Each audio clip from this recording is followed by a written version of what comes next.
백두에 날리던 붉은 기폭에 엮이고 싶지가 않아요, 진짜 솔직히. 아, 이럴 정도로 싫어요.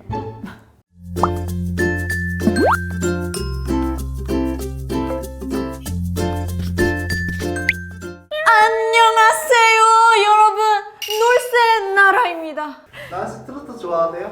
과거에는 좋아했는데 최근 들어서 상당히 안 좋아해요. 트로트만 나오면 TV를 꺼버려야 돼. 조금 아픈 그게 너무 많아요. 저 한 1, 2년 동안 매달려 봤었어가지고, 그래서 TV에 그냥 트로트 프로그램 나온다, 그리고 뭐 나온다, 또 몇몇 댓글에 그 미스터 트롯에 누구 닮았다고 하시는 분들 계시던데요. 아, 그럴 때마다 너무 진짜 속상해요. 물론 닮은 건 영광인데 트로트에 대한 그 꽂힐 때마다 너무 싫은 거예요. 왜? 너무 아프기 때문에 나는. 그러면 네. 트로트 좋아했을 때 나라씨의 18번 곡은 뭐예요? 저 그거요. 희미한 불빛 사이로 마주치는 그 눈길 피할 수 없어. 신사동 그 사람 18번이었어요. 나라씨 그 안 좋았던 기억이 오디션 때문이라고 들었는데. 맞습니다. 진짜 저는 트로트 오디션을 많이 나왔어요. 왜냐면 제가 지원을 해서 간 것들도 있고요. 아니면 작가님들이 콜이 와서 간 경우가 되게 많아요. 제가 오직 지원을 해서 간 프로그램은 미스트롯밖에 없어요. 미스트롯 그것도 2죠. 1 때는 작가님들이 콜이 왔었고 2 때는 제가 지원을 해서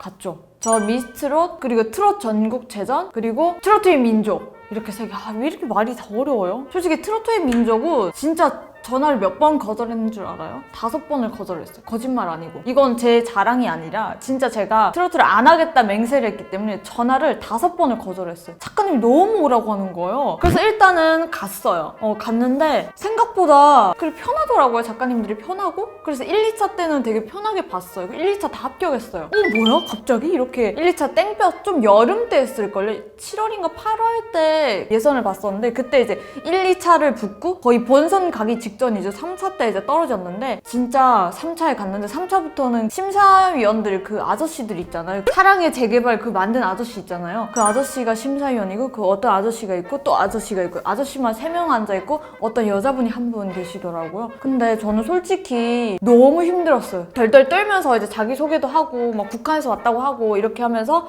제가 했는데, 좀 분위기가 그렇게 막 밝은 분위기가 아닌 거예요. 저는 여러분이 아시다시피 진짜 밝잖아요. 북한에서 왔다고 노래도 이렇게 하고 하면 아, 그래 예쁘구나 막 이렇게 웃어주시고 이럴 줄 알았는데 심사위원들이 웃지는 않으시더라고요. 좀 뭔가 너무 강직되어 있더라고요. 그래서 떨면서 좀 실수를 많이 했어요. 네, 감사합니다 이러는데 보통 감사합니다 이렇게 끝나고 나갈 때 고생하셨습니다 이런 말은 해주시거든요, 심사위원분들이. 그런 말도 없이 여기는 조금 힘들게 끝났어요. 저 자체도 나왔는데 진짜 힘들어가지고 거의 가만히 앉아있다고 왔어요. 그 땡볕을 기다렸는데. 여튼 이렇게 트로트의 민족은 이렇게 끝이 났었고, 그리고 저는 되게 좋았던 게 전국 트롯 체전이었어요. KBS에서 하는 거였죠. 근데 작가님들 이것도 연락이 와서 갔던 거였잖아요. 갔는데 진짜 편하신 거예요. 근데 생각보다 여기는 더 많이 앉아 있었어요. 작가님들 한 9분에 PD님들 한 4분이 앉아 계셨어요. 노래를 이날 5곡을 불렀어요. 5곡을 불렀고, 노래 외에도 그 북한 스토리를 많이 물어보시는 거예요. 탈북 스토리나 막.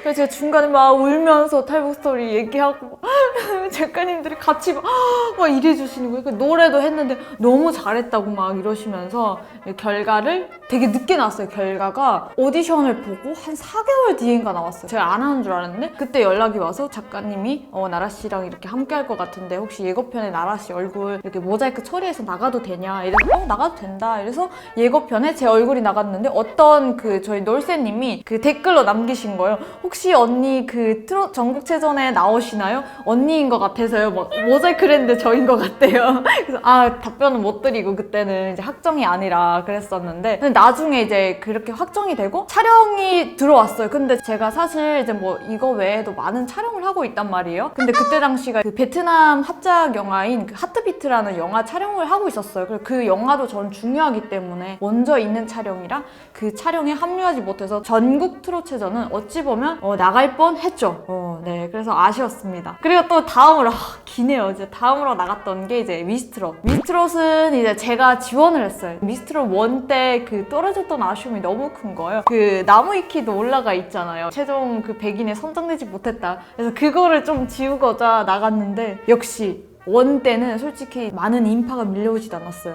유명하지도 않았어요. 심지어 저도 뭐 불러주니까 그냥 뭐 그래 가서 보지 뭐 이런 마음이었는데, 지금은 이제 2 때는 무조건 제발 되게 해주세요 막 이러면서 갔단 말이에요. 갔는데 진짜 사람들이 너무 빵빵한 거예요. 가수들이 다 왔어요. 미스트롯은 솔직히 진짜 다른 프로그램 같은 경우는 제가 외국인으로도 가고 막 그랬는데, 여기는 진짜 찐 가수들이 와가지고 옆방에서 대기를 안 해. 노래를 너무 잘하는 거야. 그리고 다 매니저들이랑 다 같이 왔어요. 이미 다 가수예요. 이야, 저런 사람들이 내 지금 쇼핑백 이렇게 들고 또끼또끼 와가지고 나는 딱 봐도 아니겠다 뚝 들어갔는데, 여기도 좀 분위기가 이제 무겁더라고요. 여자 PD님들이랑 작가님들이 계셨는데 그렇게 막 밝지가 않았어요. 분위기가 너무 떨리는 거예요. 전 솔직히 이제 저를 환영 안 해주면 일단 얼어있어요. 그래서 그런 것 때문에 여기서도 아쉽게 미스트롯 2도 제 인생에서 이렇게 빠이빠이 했어요. 그래서 그 뒤로는 저는 트롯 하면 너무 아파요, 여러분. 트롯이랑 엮이고 싶지가 않아요, 진짜 솔직히. 이럴 정도로 싫어요. 북한에는 트로트가 아니고 북한은 가요라고 해야 되나요? 대중가요? 대중가요가 이제 너도 나도 부르고 뭐 TV에서도 나오고 산방송에서도 나오고 이러는 노래니까 대중가요가 아마 트로트풍이 아닐까 싶어요. 그런 게 있어요. 개몽기 가요? 개몽기 가요 이런 거는 여러분 한국이랑 같이 불리는 거 아시죠? 번지 없는 주막, 막 나그네 서름 막 이런 노래들은 솔직히 뭐 사상에 관련된 노래가 없잖아요. 근데 대중가요 같은 경우에는 뭐 수령님으로 끝나든지 뭐 우리 당에 뭐 드리는 노래라든지 이런 노래가 되게 많습니다. 다 당과 수령에 대한 노래 여러분도 아시잖아요. 그럼 창법이 다 똑같아요? 거의 비슷하죠. 창법은 북한은 이제 주체 발성에서 나오는 창법이기 때문에 거의 다 똑같다고 보시면 됩니다. 아시는 노래 그럼 한 소절만. 백두에 날리던 붉은 기폭에 마치와 낮과 부다로 새겼다. 잘하네요. 갑자기요? 얼굴이 너무 빨개지는데? 이 노래 제목이 뭐였죠? 제목은 까먹었는데 내용은 살짝 말씀드릴 수 있어요. 백두에 날리는 붉은 기폭이 북한 당기예요. 거기 이제 마치와 낫과 붓을 이제 아로 새겼다. 이거를 그대로 이제 노래에 담은 노래였어요. 노래가 뭐였지? 까먹었어요. 여튼. 유명한 노래입니다. 네, 여러분, 제가 오늘은요 이렇게 아픔에 상처가 되었던 트로트 오디션을 봤던 이야기들을 해보았는데요. 다시는 트로트에 도전 안 할 것 같습니다. 이젠 진짜 손바닥에 장을 지지고자. 근데 많은 분들이 궁금해 하시더라고요. 제가 미스트롯2에 지원을 했는지 막, 그래서 제가 이 영상을 찍게 되었는데요. 근데 또 얼마 전에는 정말 제가 영광인 게 그 MBN에 이거 홍보가 아니에요. 여러분, PPL 아니에요. 그냥 엄마랑 같이 이제 촬영한 건데 거기서 영광이게도 MBN의 보이스 트롯이라는 상금 1억 주는 프로그램이 있었어요. 근데 거기에서 우승을 하신 박세옥 가수님이랑 노래를 불렀잖아요. 와, 제 이상형이었어요. 진짜 영광이었습니다. 마지막으로 그래도 이렇게 트로트에 대한 그 아쉬움을 달랬어요. 네, 여러분, 오늘 영상도 재밌으셨다면 좋아요, 구독 꼭 부탁드릴게요. 안녕히 계세요.